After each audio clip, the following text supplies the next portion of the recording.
देखिए, सरकार जिस प्रकार से सरकार कहें या प्राधिकरण कहें, जिस प्रकार से एक के बाद एक पहले कहती है कि डीजल गाड़ियां खराब है, फिर कहती है कि पेट्रोल गाड़ियां खराब हैं, उसके बाद कहती है कि सीएनजी से भी नुकसान हो रहा है, और अब जो है इलेक्ट्रिक गाड़ी को आगे प्रमोट किया जा रहा है। इससे साफ तौर पे प्रतीत होता है कि सरकार को सिर्फ और सिर्फ कुछ पूंजीपति घराने और कुछ पूंजीपति जो कार निर्माता कंपनियां हैं, वाहन निर्माता कंपनियां जो हैं, उन्हीं को फायदा पहुंचाना चाहती है सरकार, और आम जनता की गाड़ी कमाई से खरीदी हुई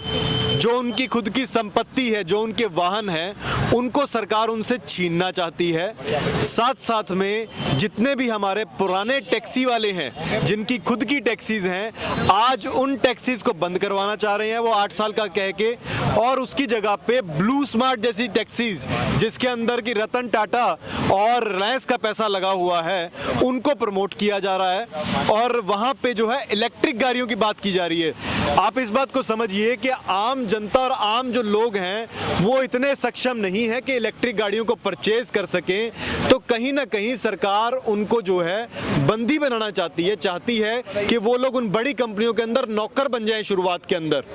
और आने वाले समय के अंदर जब ये कंपनियों के अंदर गाड़ियां ऑटोमेशन पे चलें तो इन लोगों की भी छुट्टी हो जाए। तो इस प्रकार से लोगों का स्वरोजगार और खत्म होगा और वो लोग बेरोजगार होंगे। सरकार इस प्रकार से हमारे देश के अंदर बेरोजगारी को बढ़ावा दे रही है, फायदा करने की जगह। जहां एक तरफ सरकार कहती है कि पर्यावरण को फायदा करने के लिए हम करते हैं, वहीं दूसरी तरफ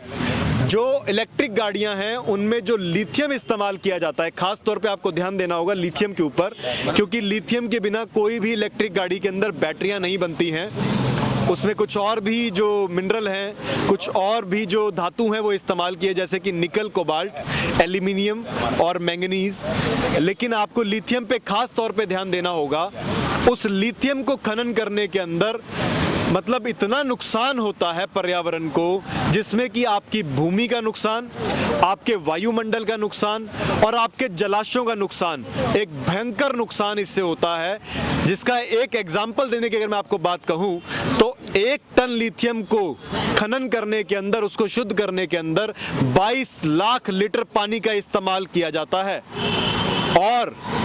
जहां एक तरफ सरकार कहती है कि ये लिथियम जो है ग्रीन एनर्जी है, वहीं दूसरी तरफ ये नहीं बताती कि ये जो लिथियम है या दूसरे जो आपके धातु हैं, इनको खनन करने के अंदर जिन बड़े बड़े उपकरणों का इस्तेमाल किया जाता है, जिन बड़ी बड़ी मशीनरियों का इस्तेमाल किया जाता है, जिन बड़े बड़े जो उपकरण हैं उनका इस्तेमाल किया जाता है, वो सब के सब उपकरण जो हैं वही डीजल और कोयले पे चलते हैं। तो यहाँ सरकार जो है गुमराह करती है आम जनता को, और गुमराह करके कुछ पूंजीपति घरानों की जो इलेक्ट्रिक गाड़ियां हैं, उनके इलेक्ट्रिक इंजन्स हैं, उनको बढ़ावा दे रही है। आप एक बात और देखिए कि जिस प्रकार से सरकार कह रही है कि पेट्रोल और डीजल वाहन के अंदर डीजल गाड़ी जो है ज़्यादा प्रदूषण करती है, वहीं सरकार ये नहीं बता रही है आपको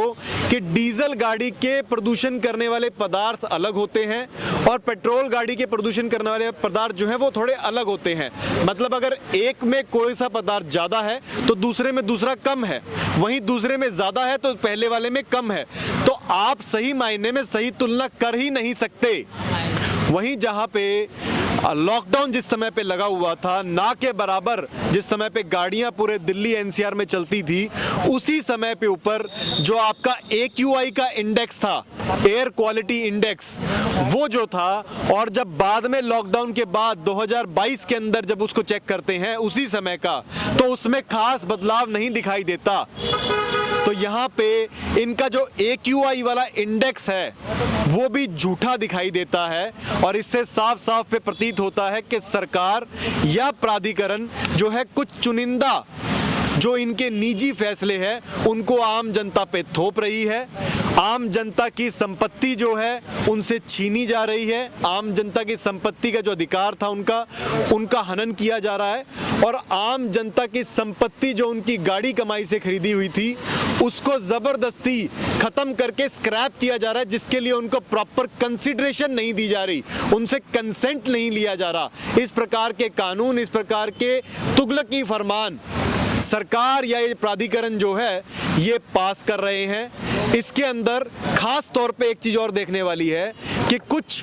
वैश्विक स्तर की संस्थाएं हैं, उन्हीं के कुछ चुनिंदा लोग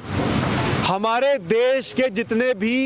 एनवायरनमेंट की मिनिस्ट्री है वो, या फिर आपके ये जो प्राधिकरण है जो एनवायरनमेंट की बात करते हैं, इन सभी के अंदर या जो आयोग बने हमारे एयर क्वालिटी को लेके, उन सभी के अंदर उन्हीं को जो है कुछ चुनिंदा उच्चतम पदों के लिए चिन्हित किया जा रहा है, उन्हीं को रखा जा रहा है। इसमें यह भी दिखाई देता है कि कुछ बाहरी ताकतें हैं जो हमारे देश के तंत्र के ऊपर लगातार दबाव डाल रही हैं, और कुछ जैसे कि फार्मा लॉबी है उसी प्रकार से एक ट्रांसपोर्ट लॉबी जो है वो लगातार हमारे देश के जो तंत्र है उसको दबाव दे करके आम जनता की गाड़ी कमाई खत्म करना चाहती है, और उनके ऊपर एक प्रकार का इलेक्ट्रिक व्हीकल लाके आने वाले समय के अंदर सोशल क्रेडिट सिस्टम लाने की तैयारी की जा रही है। और ये सब हो रहा है एजेंडा 2030 के तहत। इसी का दूसरा नाम है न्यू वर्ल्ड ऑर्डर।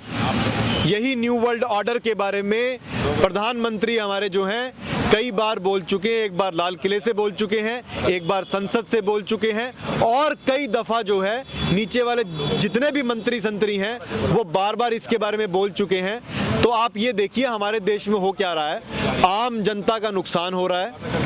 आम जनता जिनका काम धंधा चलता है उन पुरानी गाड़ियों से, उन पुरानी गाड़ियों के सेल परचेज से, जो छोटे छोटे उद्योगपति हैं जिनकी दुकानदारी चलती, जिनका काम धंधा चलता है, जो उद्योग कुछ ऐसे सामान बनाते हैं जो कि इन पुरानी गाड़ियों में इस्तेमाल किए थे, स्पेयर पार्ट्स, उनका धंधा चौपट होगा। जो डीलर्स हैं जो पुरानी गाड़ियों में काम करते हैं उनका धंधा चौपट होगा, उनका स्वरोजगार खत्म होगा।